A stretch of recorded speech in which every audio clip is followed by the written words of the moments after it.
I'm just going to give you a say because I can't remember everything. That's the Air Navigation Order 2016 around section 95 about small unmanned surveillance aircrafts, which basically state they shouldn't be flown anywhere near 50 metres between any person or any structural building. Today is the 24th of the 4th in the evening, and Audit in Yorkshire has been arrested, and he's at this station here, I believe. This is Halifax Police Station, West Yorkshire. What we're going to do is just see if I can go in, speak to him, and just let him know that we won't tolerate any kind of abuse towards him whilst he's in their care.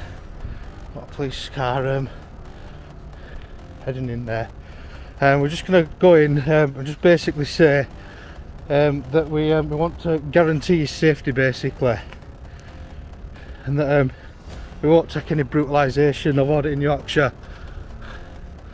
This is West Yorkshire Police Station. There we go, look. I've never been inside one recording, and it looks like I won't be now because the automatic doors are not opening. What we'll do is we'll pick up the phone and see whether or not we can speak to him, see whether or not he's actually arrived yet and whether or not he's in custody.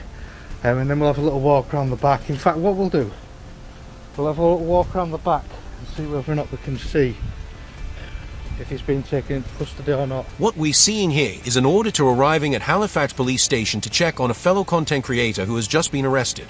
And here's the important legal principle. Anyone can attend a police station to inquire about a detained person.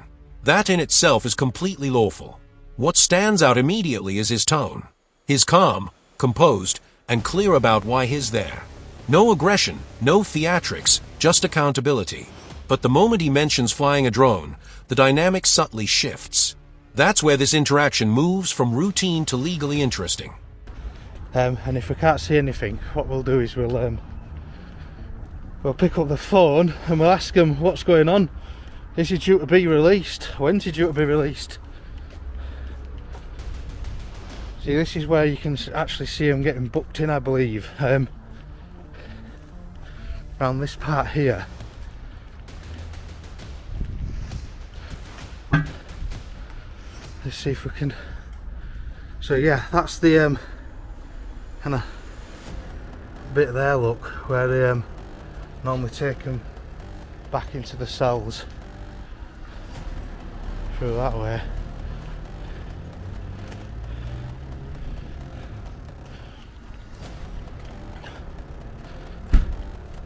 And there's two WPCs walking towards. So yeah, that could actually be, sorry, I've got it aimed in area, that could actually be the van there that Audit in Yorkshire's been taken in from. Let's have a little further walk round this side. Because there is another van round here. And if we can't figure it out, what we'll do is, well, like I say, we'll nip back, pick the phone up and ask him if he's been booked in and when he's going to be released, and just tell him that that we won't tolerate any brutalisation of a fellow auditor.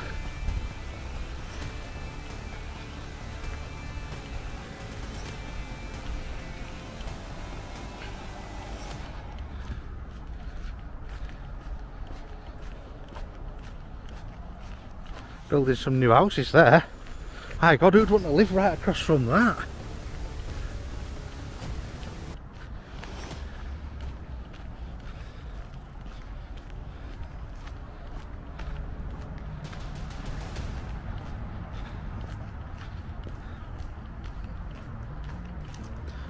And yeah, this is the bottom of the car park. This will be obviously where they come in with the vans. And by the time I've made it now, Audit in Yorkshire is probably already in the cells if he has been, if he hasn't already been de-arrested. I never saw the end of the live.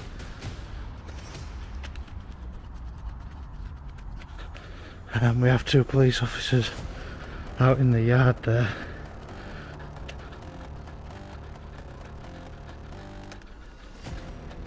Now, I didn't catch the full live, but from what I could tell, Audit in Yorkshire didn't kind of see him himself Really? Yeah, yeah. Have you got any news on Audit in Yorkshire that's been arrested in the town centre just recently? Is he actually at the station yet? Notice the officer's response. Professional. No defensiveness. Just a straightforward reassurance that detainees are treated properly. That's what effective de-escalation looks like in practice. Generally, polite questions tend to get polite answers. But when the auditor brings up flying a drone over the custody area, you can almost see the officer's focus sharpen. This is where the legal tension starts to build. Watch closely. The next move is critical. So who are you, sir? I'm just a concerned member of the public, wanting to make sure that you don't abuse his rights and stuff. I just want a safety guarantee that you're going to treat him with respect. We treat all the people coming to our custody. Excellent, that's good then.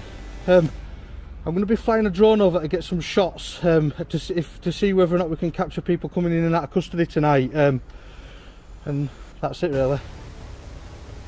So can you confirm whether or not he's actually been booked in yet? For data protection, we don't confirm anyone who's in custody unless they're happy for that person to do so. So I'll be making open. Yeah. Hang on a sec. I'm just going to point the camera away. There's some people coming out that don't look like police officers.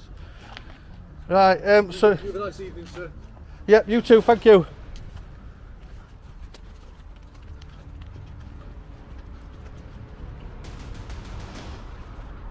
Guys, what I'm going to have to do is I'm going to have to stop recording because there's a family heading up with a child in their arms, so obviously I'm not going to film that. They're not even police officers, I don't believe, so I'm going to stop the recording for a little while.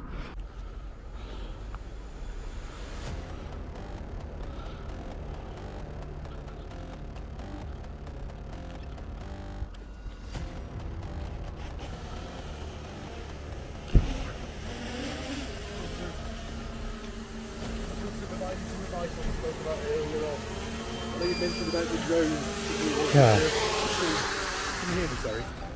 Sorry. I just want to give you some advice about what you said earlier on. You mentioned about that you wanted the drone with the camera on to see what was going in and out. Now it gets interesting. The officer returns with printed legislation, the Air Navigation Order 2016, specifically Section 95, citing the 50-meter rule relating to people and structures. On the surface, it sounds authoritative and final. But there's a problem. He appears to have overlooked an important exemption. The auditor is about to reference Cap 722, which outlines guidance for small unmanned aircraft. The officer confidently quoted the law to justify restricting the drone flight, but he may have missed a crucial detail. And the auditor has done his homework. The inspector's expression in the next moment says everything. So I've just checked the legislation, so I want everyone to be abiding by the laws, I'm sure you do, and everyone to be safe. I'm just going to give you this here, because I can't remember everything. That's the Air Navigation Order 2016, around Section 95, about small unmanned surveillance aircrafts, which basically state they shouldn't be flown anywhere near 50 metres between any person or any structural building. So I'd rather give you the chance now just to make sure you're not flying it too close, because when you stood outside earlier on, I'm pretty sure you were stood within 50 metres. I'm definitely, I'll admit it now, I'm well within 50 metres. That's fine, so I'm going to give you that advice then, please, sir. Yeah. Okay. I'm still going to be flying within 50 metres. What you've given me here is not the correct version of the law. Okay, you want to tell me what you think the correct version of the law is? Do I need to tell you? Do I need to tell you? I'm giving you a What copy you of do it. know? I'm asking you what you think, how you interpret it. How I interpret it? Yeah, how Well, do you alright then. apply that? Right then. This is a 249 gram drone. Okay, I'm not talking about the weightage one. I'm talking about the separate one under about the surveillance cameras, not the normal drones. Weightage. Yeah. The ones with surveillance with cameras on doesn't talk about weight. It talks about distance between structures and buildings and people. This is the Air Navigation Order. Have you read Cap 722? Cap 722. Yeah. Have you not? Have a look at Cap 722. I'm sure I can.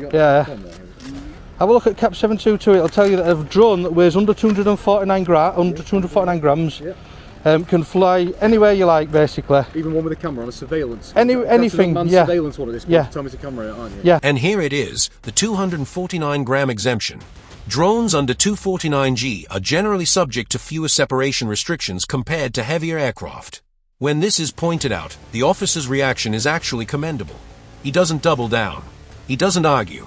He says he'll go verify. That's professionalism.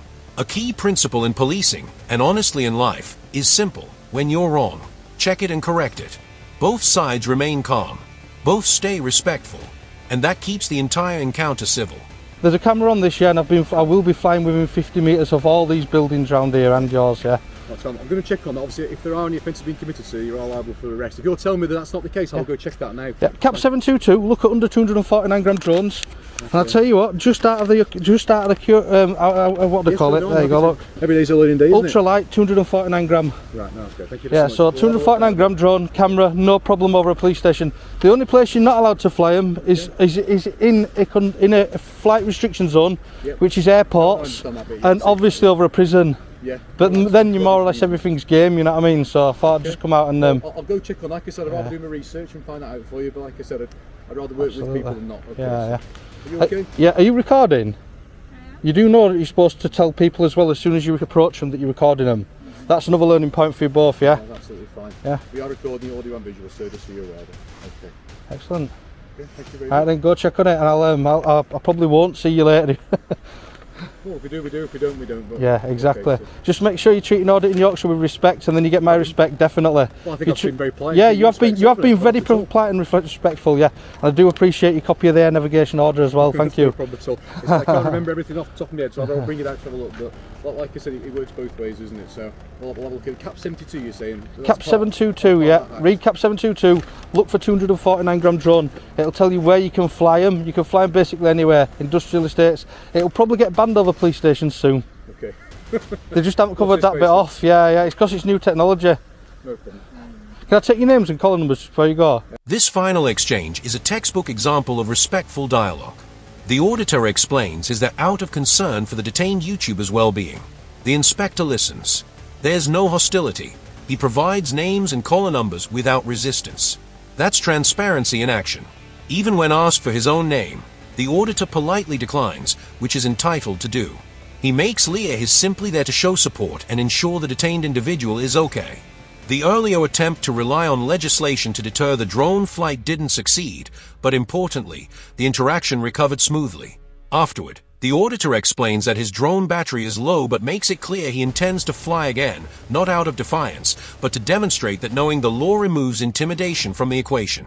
And that leads us to 3 key takeaways. First, know the exemptions. The 249G rule exists for a reason, and understanding it prevented unnecessary interference. Second, stay calm and cite your sources. He didn't argue emotionally. He referenced Cap 722 and allowed the officer to verify. Third, respectful accountability works. No arrests, no escalation, no chaos, just dialogue. Encounters like this show that when both sides remain composed and informed, situations can resolve without incident. Educational, not legal advice. Always verify your local laws.